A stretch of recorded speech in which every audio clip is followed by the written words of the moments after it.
તારીખ 8/1/2026ના રોજ Bhavnagar local crime બ્રાન્ચના માણસો ભાવનગર શહેર વિસ્તારમાં વણસોધાયેલ મિલકત સંબંધિત ગુનાઓના શકદારોની તપાસમાં હતા તે દરમિયાન બાતમી મળેલ કે ભાવનગર કપરા વેજીટેબલની પાછળ વાઘેલા રોડવેજવાળા ખાંચામાં રોડ ઉપર બે ઈસમો એક લીલા પીળા કલરની કાળા વુડવાળી રિક્ષામાં પિત્તળની મૂર્તિઓ તથા ગોળનું વેચાણ કરે છે।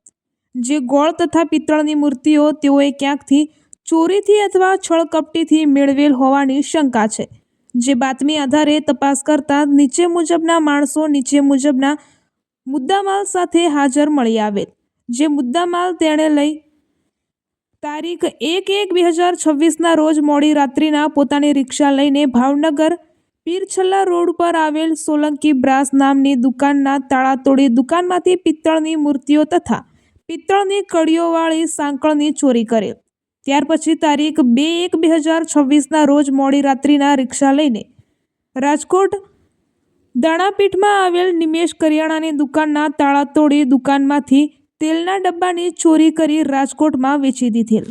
તારીખ 4/1/2026ના રોજ મોડી રાત્રિના રિક્ષા લઈને રાજકોટ દાણાપીઠમાં આવેલ જલારામ કરિયાણાની દુકાનમાંથી ગોળના ડબ્બાની ચોરી કરેલ। તે ગોળના બોક્સ હોવાની કબૂલાત કરેલ। આ અંગે કાયદેસર કાર્યવાહી કરી આગળની વધુ કાર્યવાહી થવા માટે તેને ગંગાજળિયા પોલીસ સ્ટેશનમાં સોંપી દેવામાં આવેલ। આ અંગે રાજકોટ શહેર એ ડિવિઝન પોલીસ સ્ટેશને જાણ કરવા તજવીજ કરવામાં આવેલ છે। પકડાયેલ માણસો હસનબીન ઉર્ફ લાલો ઉર્ફ સદામ, ઇબ્રાહીમભાઈ જફાઈ ઉંમર 32 વર્ષ, ધંધો રિક્ષા ડ્રાઈવર, રહે રાજકોટ। ઇમરાન ઉર્ફ મમો, વહાબભાઈ બિલકી ઉંમર 40 વર્ષ, ધંધો રિક્ષા ડ્રાઈવર, રહે ભાવનગર, કામગીરી કરનાર police staff police inspector Shri A.R. Vala તથા સ્ટાફના ઘનશ્યામભાઈ ગોહિલ, સાગરભાઈ જોગદિયા, વિઠ્ઠલભાઈ બારિયા, મહેન્દ્રભાઈ ચૌહાણ, અનિલભાઈ સોલંકી, સંજયભાઈ ચુડાસમા, રાહુલભાઈ ધતુરાંતર, પ્રજ્ઞેશભાઈ Pandya, Netram command and control team.